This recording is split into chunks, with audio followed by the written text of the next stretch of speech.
Hello, ladies and gentlemen. Welcome to Peggle. We're playing the computer player, but it's Master. I am going to get my butt handed to me on a silver platter. It's grass. So, how are all of you guys doing today? Hope you're all doing good. Hope everybody is happy. Hope everybody is healthy. And hope everyone's feeling good today. Good vibes all around. If you lack the good vibes, then you've come to the right place. Basically, if you're new here, I play some games and I just bullshit around. Just shoot the breeze. Nothing too serious going on here.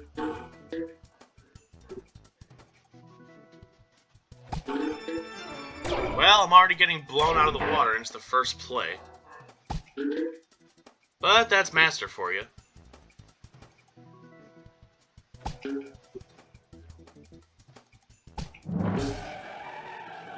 Doesn't matter how extreme the fever is, it's not going to help the score.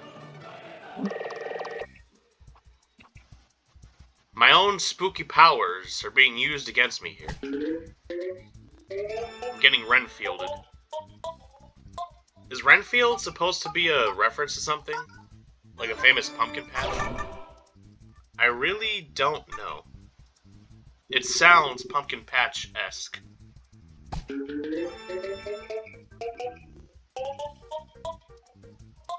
So, a while ago, my grandparents, they used to have two dogs. They were both, some people call them dachshunds, some people call them wiener dogs. There might be not dachshunds, that's a different thing. They were the long, skinny ones. We had Reba, and we had Oscar. Reba was an old soul. By the time I was, 8 years old, she was already pushing 14, 15 years old. And she really went. She made it all the way to about almost 20. Which for a dog, that's insane. For a cat, that'd be insane. Oh, I lost again. She was very sweet. Never growled at anybody. Never caused any problems. I think one time she stole a sandwich, but outside of that, she never caused any trouble. Was not what you would call a problem child. And, fun fact, her name, Reba, she was named after a country singer that my grandparents liked called Reba McEntire. That's where the Reba comes from. Really fits with the old soul type of personality that Reba had. But sometimes we'd also call her the Gumdrop Girl, because her nose was kind of shaped like a gumdrop. One down, 4 to go. Tula's Smackdown. You want to see a Smackdown? There you go. Now, if I can actually beat this, that's a whole different story. Anyway, so Reba was the angel. And for every angel, there's a devil. Enter Oscar the Wiener Dog. Now, Oscar was much younger. By the time I was 8, he was maybe 4 or 5. His saving grace was that he was cute. He was very cute. He was mostly white, and he had some black spots on him. And he also had a little bit of brown near his eyebrows and his face. So, he was 3 colors, which, for a dog, is pretty rare. And he had a long snout, so he was always sniffing. Oscar was a menace to society. I feel like Oscar is what we call chaotic good. His heart, most of the time, would be in the right place, but he would just be wilding. He was always stealing food. He was always barking and excited. He was always doing something extra. Yeah, take that, Tula. I'll see you in Plants vs. Zombies later. Alright, Warren. I'll play a little game here. This bunny gave me so much crap last time. And I have a feeling he's gonna give me crap this time. Sorry. Now, one of the most notable things about Oscar is he liked to eat. He liked to eat a ton. And he liked to eat his breakfast at 3 in the morning for some reason. Reba would wake up naturally around between 7 and 9 a.m., something reasonable. Oscar was worse than my cat. Which I don't know if I've talked about him yet, but if not, we'll get to him in a future video. Oscar was up at the butt crack of dawn, and he would prepare his food, and he would devour that crud. He would go up to the bowl, go like a little mini machine gun, and in 2 minutes the bowl would be gone. Did I say 2 minutes? I meant like in 1 minute, his bowl would be completely empty. And whenever we would feed Reba, he would just stare at her, like stalk her. And when Reba was done eating, he would sniff every square millimeter of that bowl to make sure there was no morsel left. And also, Oscar was one of those dogs, well, most dogs are like this. You drop a chip on the floor, or you crinkle a bag, and you just hear, and he comes running. Now, most dogs will be there in about 10 seconds. He'll be there in 2. Like, you only have time for 3 Mississippis. Whatever you dropped, it'll be gone. And every time we were eating any kind of meal, breakfast, lunch, or dinner, you would feel Oscar under the table. He would poke his head from out from the table and just look up at you like, food? But most of the time he would stay in the shadows, and you would feel him. You'd feel his fur on your leg. He'd just go from person to person to person, just wandering around in a rectangle. Just hoping that you would accidentally drop something off of your fork and onto the floor. At the very least, we didn't really have to clean the floor that often. Now, not often, but every once in a while, Reba and Oscar being siblings, they would get into it sometimes. They didn't hurt each other, they would just roughhouse a little.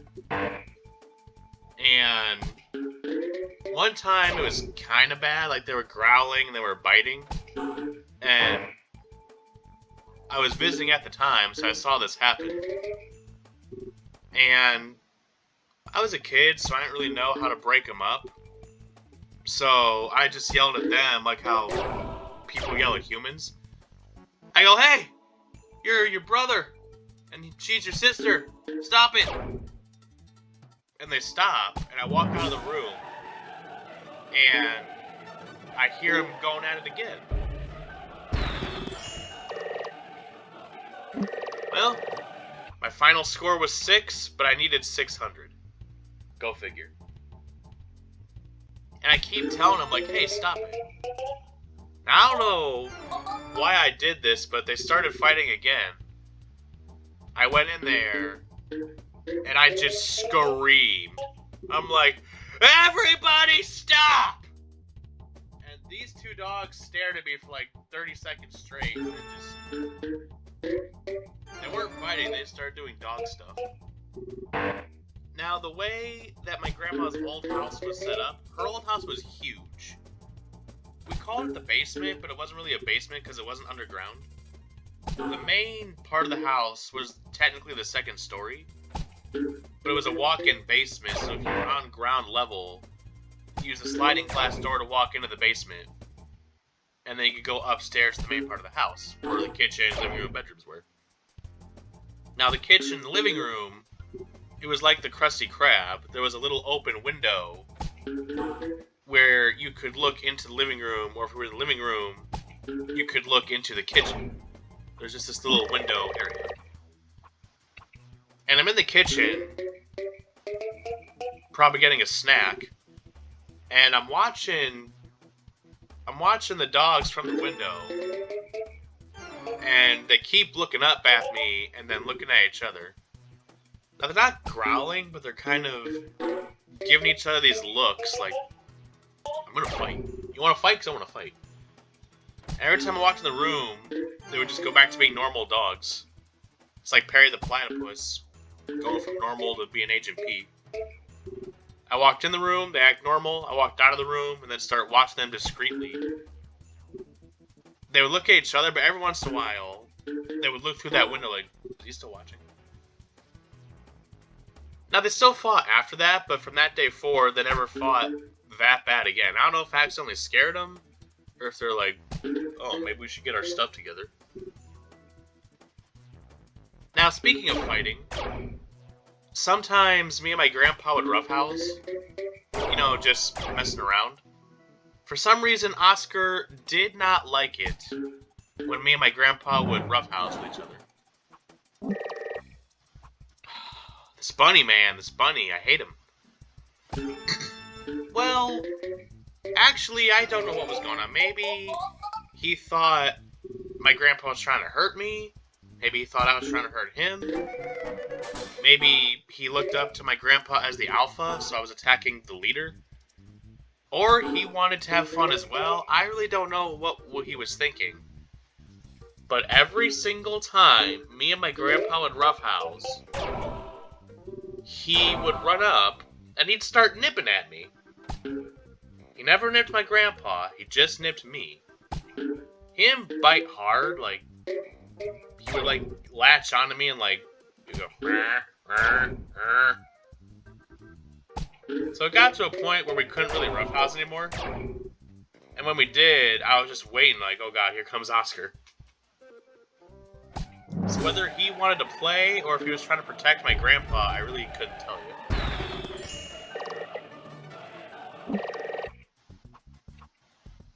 And then there was this one time. I was in the kitchen.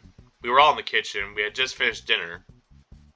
And my grandpa was messing with me a little bit. He, like, gave me a noggin burn or something. Which, if you don't know, you take your fist and you rub it really fast in the person's hair. You know, we're goofing off. And this dog runs up, he jumps, and just bites me in the ass. And rips a hole in my pajamas. And everyone just starts dying laughing. Including myself, because even though it hurt, like, at the end of the day, that crap was funny. So now I'm just standing there, big hole in my bottom, just got bit by the dog.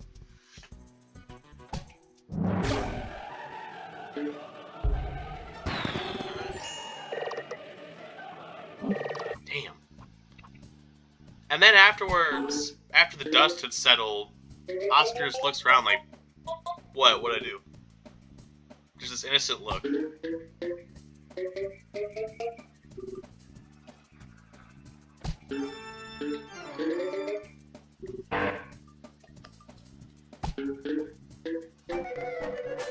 And that was something, let me tell you.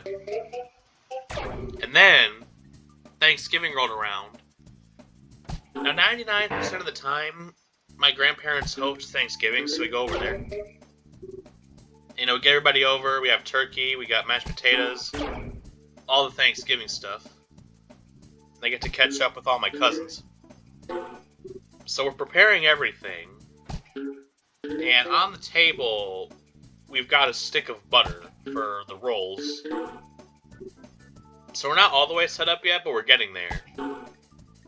Everybody's fixing the food or doing something to get the house ready. And I'm in the living room just mingling with everybody. You know, talking about the past, what we're going to do in the future. And all of a sudden, I don't remember which one, but one of my cousins, she goes, I don't want to use my grandpa's real name, so we're We're just gonna call him Grandpa.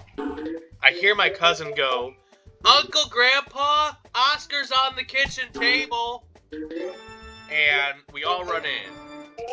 And the stick of butter is just gone. He got up on the chair, then got up on the table and ate this entire stick of butter. And Grandpa goes, Oscar, god damn it, that was butter. I don't know why, but I still find that funny. The way my cousin just nonchalantly said, oh, Oscar's on the table, and we were out a whole stick of butter. But let me tell you, he really, he cleared him out the next day.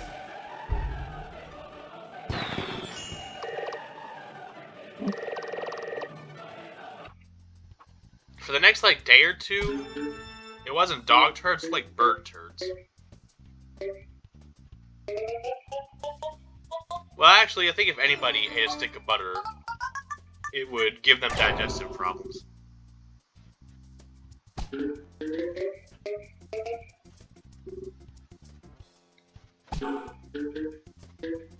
Now this time, this is my fault. I was at my grandparents' house, and I had this really nice meal. I had a sandwich, I had some Cheez-Its, I had a glass of chocolate milk. Let's see what else. There was some potato chips. I was basically having an unhealthy night. I just made myself a huge snack type dinner. A ton of junk snacks, a sandwich. There was definitely some Pringles. I think I also had a little bowl of hamburger helper. And it's on the counter. And I go to do something, I get back, and it's gone. Including the chocolate milk has been drank out of. And I see some paw prints on the counter. And then I look at Oscar, and he's got food on his face. So, I sat down in my thinking chair, we got missing food, we got paw prints on the counter, and we got food on his face. So I think what happened here is, Oscar, ate my freaking food. Now, my grandparents were out at work at the time. It was just me and the dogs. So I call Grandma, I'm like, hey, Oscar drank some chocolate milk, because you're not supposed to give dogs, cats, or birds chocolate. It's poisonous. I'm like, hey, is he going to be alright?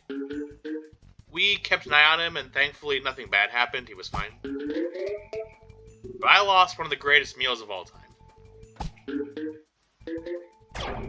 I made another one, but it just wasn't the same. Now, unlike with the butter, I have no idea how he got up. Because with the table it made sense. He went from the floor to the chair to the table. The counter was pretty high up. Did he go straight from the floor to the counter? I have no idea. So I'm trying to MacGyver this thing. Not MacGyver. I'm trying to be like a detective. How the hell did he get up there? So I'm looking and I just can't find any conceivable way other than he went full-blown cat mode and went straight from the floor to the counter. Now, speaking of jumping, this is for all dachshunds. Because the way their back is, you're not supposed to let them go upstairs or jump too much. Because their long backs, they're affected by wear and tear more than other breeds. So if Oscar wanted to go in the basement, or if he wanted to go somewhere where he would have to jump, we would help him. We would pick him up and we would put him there.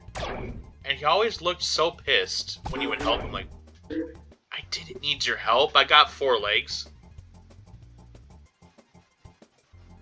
Another thing about Oscar that I want to mention, every time that someone would come to the door and he would bark, he would always start the barking in the exact same fashion. Jesus, I'm just getting blown out of the water here. Anyway, he would always start the bark the exact same way. He would go, woo, woo, woo, and then from that point forward, it was just regular barking. So it was always 2 barks, slightly spaced out from each other, and then it was like a machine gun bark, and then from there it was just regular. Every single time, from the first time I saw Oscar to the last time I saw Oscar, the exact same way every time. Reba didn't have that. Reba just barked normally.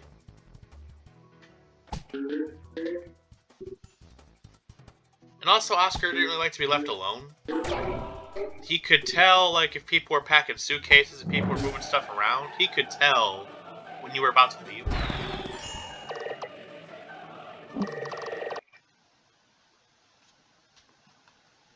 Yeah, so this one was pre-recorded because I sat here for an hour losing. So I just sped it up. I didn't realize we were at the end. Yeah, unfortunately, both dogs are no longer with us. May they rest in peace. Hopefully there's plenty of butter up there for Oscar. Hopefully Reba's having a good time as well. Well, we at least beat 2. 2 out of 5.